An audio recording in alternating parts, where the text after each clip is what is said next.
Nyår väntar runt hörnet och kanske tillhör du en av alla de hundägare som funderar på hur du på bästa sätt kan hjälpa din hund genom en kväll full av smällar. Men du, sitt kvar, vi har alla tipsen och hela guiden. Jag heter Jenny och tillsammans med min bästa kompis, chefetiken Arma, driver jag hundprat.se. Nyårsafton är ju inte alltid en fest för våra hundar. För även om det finns lagar och regler om fyrverkerier så förekommer det ju ändå smällar och raketer och sådär. Och vissa hundar är ganska obrydda och bryr sig inte så mycket, medan andra hundar kan bli väldigt oroliga och rädda. Och även om du har en hund som är ganska obrydd så kan det vara bra att vara uppmärksam på hunden så att den inte utvecklar ljudrädsla. För att det är mycket enklare att jobba förebyggande med ljudrädsla än att försöka träna bort det. Så i den här filmen, då kommer vi visa massor med tips och tricks för hur du kan planera nyårsafton så att det blir så bra, lugnt och tryggt som möjligt. Både för dig och din hund. Tips nummer 1. Aktivera hunden tidigt på dagen. En hund som har fått jobba ordentligt och är trött har lättare att komma till ro och komma ner i varv. Och många upplever också att en hund som är trött, både fysiskt och mentalt, blir lite avtrubbad och tar inte riktigt in allting som händer runt omkring dem på samma sätt. Och anledningen till att jag föreslår att ni ska göra det här tidigt på dagen, det är ju för att ni ska minska risken att det förekommer smällare och sådana saker som oftast ökar ju närmre kvällen man kommer. Ett sätt att trötta ut hunden, det kan ju vara genom att lägga ett enkelt spår. Det är ju få saker som tröttar ut en hund så mycket som när den måste jobba med nosen. Har ni inte spårat, då ett annat alternativ det är ju att ta en lång promenad någonstans där hunden inte har varit förut. Där den får förhålla sig till alla nya dofter och synintryck och sådana saker och att verkligen låta hunden få utforska och lukta på saker och titta på saker.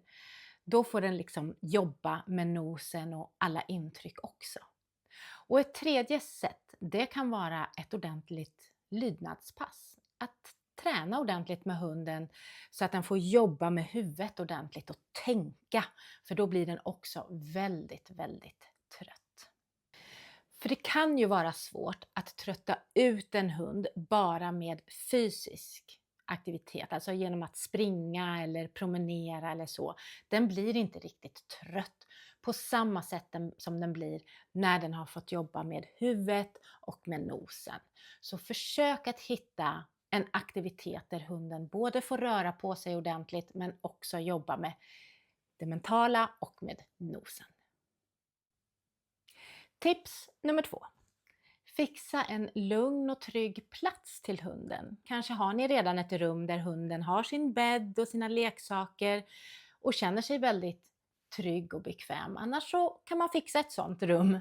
Men undvik att vara i en alltför ny miljö utan gärna någon plats där hunden sedan tidigare känner sig hemma och avslappnad.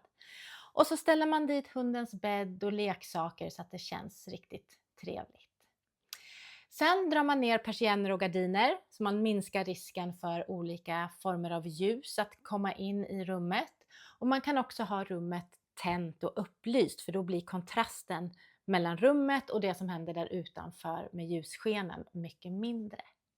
Man kan också ha en radio eller tv i rummet som spelar lite musik eller har ljud på i bakgrunden för att också störa lite grann ljudet som kommer utifrån.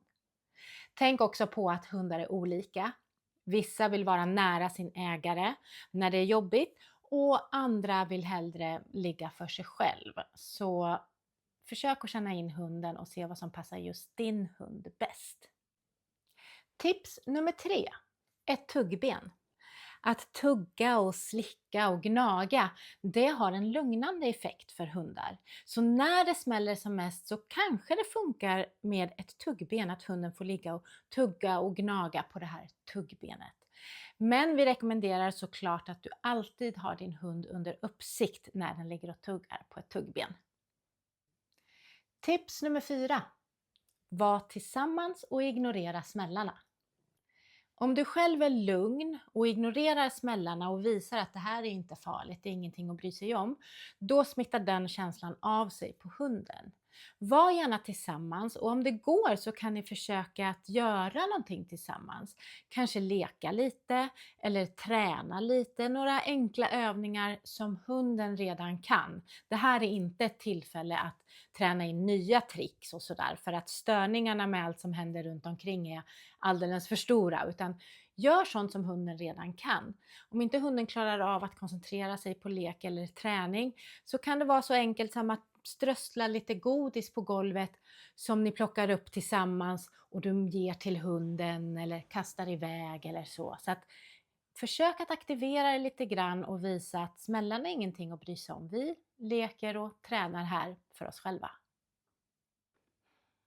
Tips nummer 5. Den här delen av filmen är sponsrad av Adaptil. Extra trygghet när det smäller.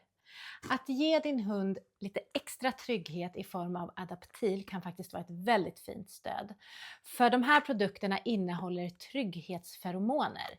Samma feromoner som tiken avger till sina valpar för att de ska känna sig lugna och trygga. Och då har vi Adaptil Calm halsband, och det är ett halsband som aktiveras av hundens egna kroppsvärme.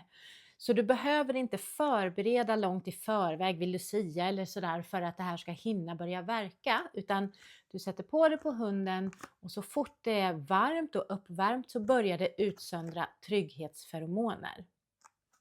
Och så har vi Adaptil Chew. Det är tuggbitar som innehåller rogivande ingredienser. Så här kan du ge en tablett på dagen, mitt på dagen, och en tablett kanske en timme innan det börjar smälla ordentligt. Men det är också lite grann beroende på hundens vikt, så läs gärna ordentligt på förpackningen innan du börjar använda dem. Men här har vi rogivande ingredienser och här har vi trygghetsferomoner. Och de här två produkterna funkar var för sig. Men de funkar också jättebra att kombinera tillsammans.